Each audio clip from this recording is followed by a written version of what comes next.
Recuerdan que Jonás era un hombre más inteligente que el pez. Pero a la hora de cumplir la voluntad de Dios, ¿quién era más inteligente? ¿Era el pez o Jonás? Nosotros somos más testarudos que los animales. Los animales no se preocupan tanto en buscar la pareja. Cuando les llega, ellos saben a qué hora tiene que llegar la pareja. Los jóvenes se preocupan mucho en buscar con quién se van a casar. Pero los animales no tienen ese estrés y esa ansiedad y no se equivocan. Siempre encuentran a la pareja correcta. En esta mañana quiero compartir qué señales tenemos nosotros que nos están hablando que hay un acontecimiento que está viniendo. Y yo agradezco al Señor de haber venido a este lugar porque ustedes están preparando algo que el mundo no sabe. O si sabe, no sabe claramente como nosotros sabemos. Voy a invitarles para que vayan conmigo al libro de Isaías, capítulo 3. Capítulo 1, versículo 3. Isaías capítulo 1, versículo 3. Dice así la palabra de Dios. El buey conoce a su dueño y el asno el pesebre de su señor. Pero Israel no conoce, mi pueblo no tiene entendimiento. El animal no se equivoca para ir a dormir en un corral ajeno. El animal sabe dónde tiene que dormir. Y el animal sabe a qué hora va a dormir. El animal sabe qué es lo que tiene que comer. Solo pasto tiene que comer y no va a comer otra cosa. Y sabe también qué es lo que tiene que tomar. No va a ir a tomar cerveza ni gaseosas, solo va a tomar agua. Porque los animales cumplen lo que Dios les ha establecido, cuál debe ser su alimentación. Pero aquí la Escritura dice, mi pueblo no tiene entendimiento, mi pueblo no tiene conocimiento. ¿Recuerdan lo que dijo el profeta Oseas? Capítulo 4, versículo 6 dice, mi pueblo fue destruido porque le faltó conocimiento o entendimiento. ¿Cómo es que el pueblo no conoce que vivimos en un tiempo especial, en este tiempo en el que estamos? Entonces, quisiera poner dos ejemplos, cómo los animales están prestos para obedecer la palabra de Dios. Quisiera que vayan conmigo al libro de Primera de Samuel, capítulo 6. Primera de Samuel, capítulo 6. Allí la palabra de Dios habla, en el tiempo que Elí estaba viviendo, la gente no sabía cuál es el camino correcto, cuál es el camino derecho. Ellos estaban confundidos la mente. Hasta Elí no sabía cómo educar a su hijo. Y sus hijos eran hombres profanos, hombres que no sabían qué era lo santo y qué era lo profano, qué era lo recto y qué era lo torcido. En la batalla que enfrentaron, ellos perdieron el arca del pacto, el arca del testimonio, porque los filisteos lo derrotaron y no solo perdieron la batalla, sino también perdieron los 10 mandamientos. Qué triste es cuando uno de nosotros pierde los 10 mandamientos, porque no tiene en qué va a obedecer. Así que los 2 hijos de Elí, la esposa estaba embarazada, justo el día que recibió la noticia de la muerte de su esposo y de la pérdida del arca, nació un hijo que se llamaba Icabod. Hasta aquí el Señor nos ayudó, hasta aquí. Y de aquí en adelante estamos a merced de nuestros enemigos. Pero ¿qué pasó con el arca? Los filisteos se lo llevaron el arca a su territorio. Pensaban que era el talismán, pensaban que era el amuleto para ganar todas las batallas. Y nosotros pensamos que tener los 10 mandamientos en la pared, tener los 10 mandamientos impreso en nuestra Biblia, es sinónimo de fidelidad. Pero no necesita el Señor que esté pegado en la pared los 10 mandamientos, ni que esté en nuestra Biblia, sino el Señor quiere que esté en nuestra mente. Y cuando los filisteos tenían el arca del pacto no podía tener manos impuras, no podía tener labios inmundos, no podía tener esa arca las personas que no sabían entender la santidad de Dios.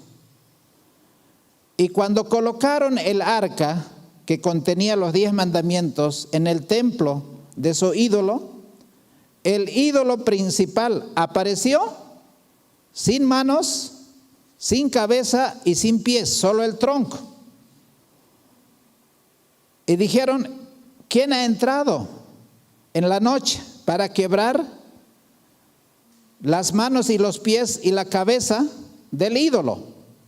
Pero nadie entró. Al día siguiente lo mismo, pero peor todavía, apareció postrado delante del arca. Y ellos dijeron, esto es algo terrible. No podemos nosotros tener el arca así como que fuera una cosa común. Solamente pueden tener esta arca las personas que han sido asignados por Dios. Y la victoria es por la santidad de Dios y no por tener el cofre, no por tener el arca. Y entonces el Señor les castigó. ¿Sabe con qué les castigó? Vamos a leer el capítulo 5, el versículo 6. Dice así: cuando ellos vieron en el dios de Dagón, versículo 6, y se agravó la mano de Jehová sobre los de Asdod, y los destruyó, y los hirió con hemorroides. ¡Qué terrible enfermedad! Todos estaban con hemorroides. Imagínese, el baño era un dolor, un sufrimiento. Y no solo estaban enfermos con hemorroides, sino también había una plaga de ratas que se lo estaba comiendo todo. Las plagas van a venir porque las personas creen que los mandamientos de Dios son una opción y no una norma de vida.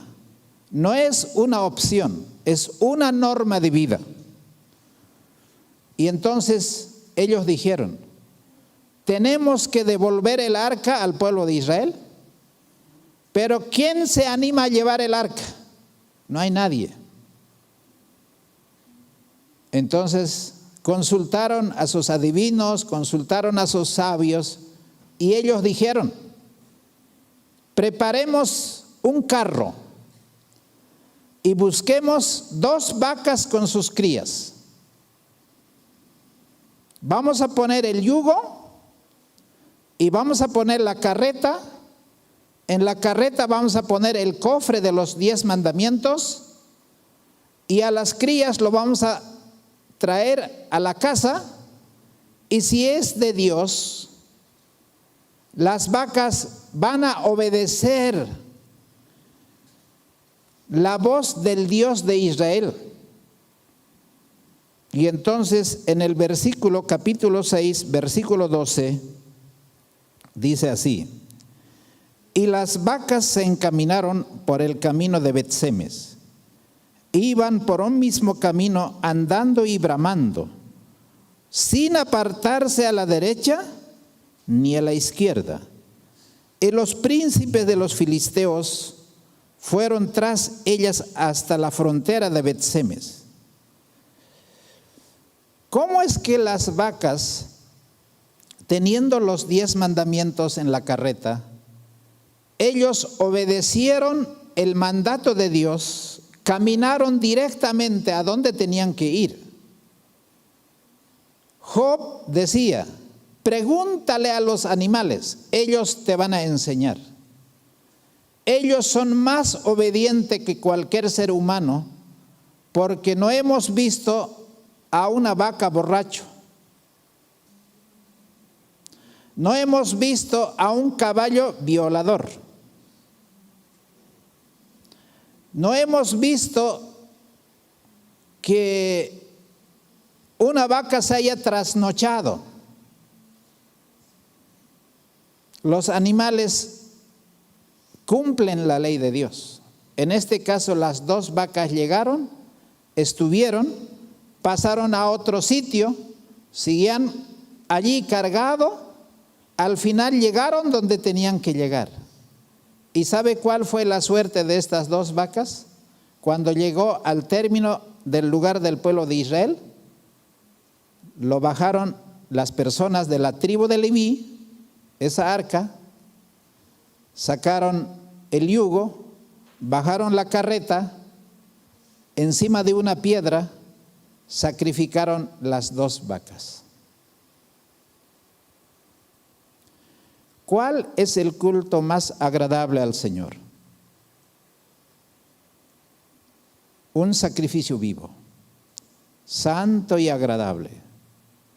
Las vacas sabían qué tenían que hacer y qué no tenían que hacer. Pero en este tiempo, así como en el tiempo del pueblo de Israel, el pueblo no tiene conocimiento. Faltaba una semana para que Jesús sea crucificado. Y voy a invitarles para que vayan conmigo al libro de Mateo capítulo 23. Mateo capítulo 23. Versículo 36. Dice así: de cierto os digo que todo esto vendrá sobre esta generación. Jerusalén, Jerusalén, que matas a los profetas y apedreas a los que te son enviados. ¿Cuántas veces quise juntar tus hijos como la gallina junta sus polluelos debajo de sus alas y no quisiste? Y aquí vuestra casa os es dejada desierta. Porque os digo que desde ahora no me veréis hasta que digáis: bendito el que viene en el nombre del Señor. Jesús sabía de que los días del pueblo de Israel, la ciudad de Jerusalén, estaban contadas. El fin viene. Los animales en el verano tienen que quedar en un lugar, y si sabe que viene el invierno, irán a otro lugar las aves migrantes. ¿Por qué el pueblo de Israel no tenía conocimiento? ¿Por qué no sabían que el fin había llegado? Iban a crucificar al Rey de Reyes, Señor de Señores. Hoy día les pregunto, ¿las ciudades están preparadas y están amonestadas? La iglesia está consciente de la realidad que nos toca vivir, que son los últimos tiempos, los últimos segundos, vamos a decir, antes de que este mundo sea destruido. ¿Y cuáles son esas señales? Ustedes han visto cuáles son las señales que hay.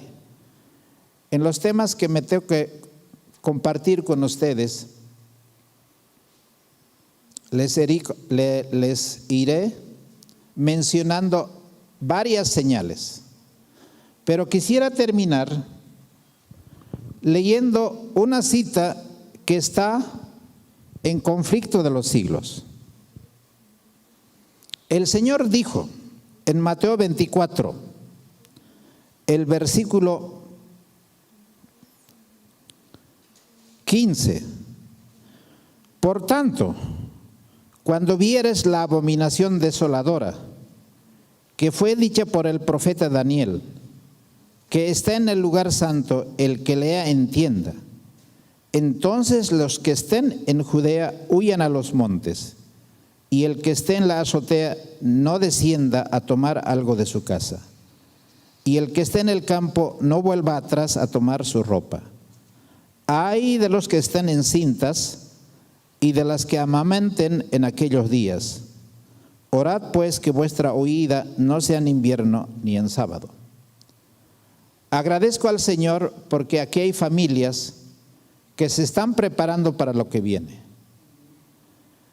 Y ese que viene, el más valiente va a llorar. El más valiente va a gritar porque va a ser más doloroso que el parto.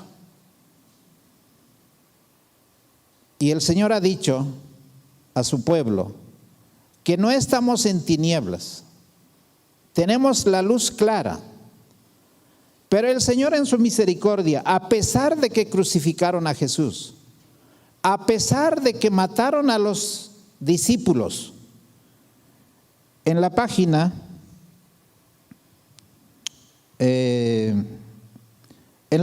que dice destrucción de Jerusalén, dice la palabra de Dios: aparecieron muchas señales, conflicto de los siglos, y muchas maravillas, síntomas que estaban anunciando que la ciudad estaba condenada para ser destruido.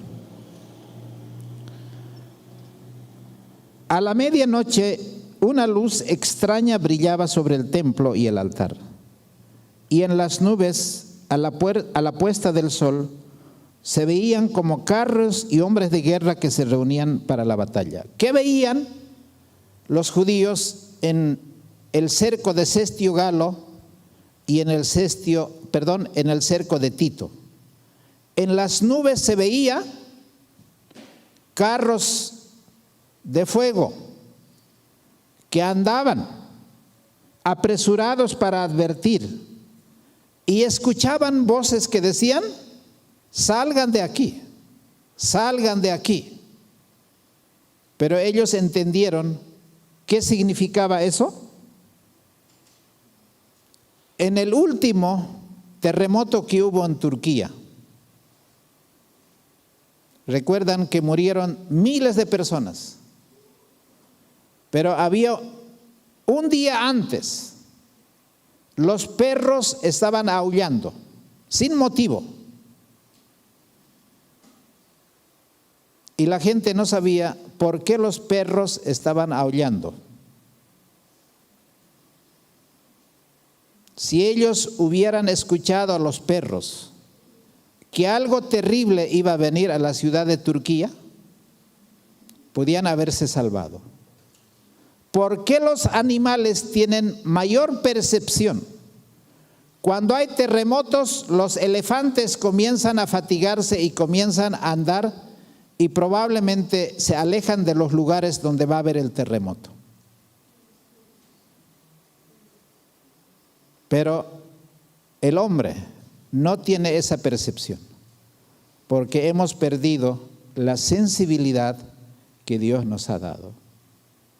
Y finalmente, después de todas esas señales, voces en el templo, caballos de guerra en las nubes, había un hombre que andaba caminando diciendo: salgan de aquí, porque esta ciudad va a ser destruida.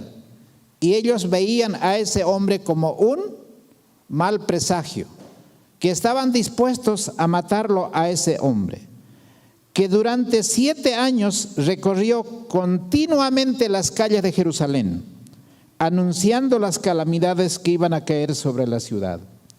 De día y de noche entonaba la frenética endecha, voz del oriente, voz del occidente, voz de los 4 vientos contra Jerusalén y contra el templo, voz contra el esposo y la esposa, voz contra todo el pueblo. Este extraño personaje fue encarcelado, azotado, sin que exhalase una queja. A los insultos que le dirigían y a las burlas que se hacían, no contestaba sino con estas palabras: ay de Jerusalén, ay de sus moradores. Y sus tristes presagios no dejaron de oírse, sino cuando hasta encontró la muerte en el sitio que había dicho que él había de morir. Hoy predicar estos mensajes no son agradables, porque nosotros queremos mensajes de paz y no mensajes de advertencia. Que el Señor nos pueda dar esa percepción espiritual, la sensibilidad moral, esa luz que necesitamos a través de la obra del Espíritu Santo para saber cuándo es el tiempo de nuestra visitación y cuándo vamos a ser llamados ante el tribunal de Cristo, para que sepamos que el tiempo de gracia ha terminado para nosotros. Que el Señor nos pueda ayudar a tener mayor conciencia, mayor percepción, mayor sensibilidad de las cosas del Señor, más que los animales que hemos mencionado en esta mañana. Que el Señor nos pueda ayudar a tener esa conciencia moral y espiritual que necesitamos para vivir en este tiempo. Quisiera terminar con una oración. Voy a arrodillarme.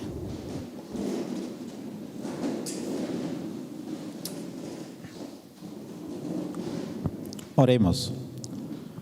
Padre amantísimo, te agradezco porque tu palabra tiene sabiduría. Señor, si no hubiera la Biblia, tenemos la naturaleza del libro mayor. Tenemos allí los pajaritos, las bestias que nos pueden enseñar de la sabiduría tuya. Señor, en esta naturaleza, en el lugar donde está este proyecto misionero, Señor, puede ser un refugio, no solamente para los tiempos difíciles, sino un refugio espiritual para poder entender, Señor, más de ti, para conocerte más, para amarte más y para obedecer tus mandamientos. Señor, en la justicia de Jesucristo, danos esa unción del colirio celestial que necesitamos para ver la condición en la que estamos. Bendice a las familias, bendice al director de este proyecto, y bendice a los alumnos, y bendice a los pequeños, y bendice a los obreros que trabajan en este lugar. Pedimos esas bendiciones para este día. En el nombre de Jesucristo nuestro Señor. Amén.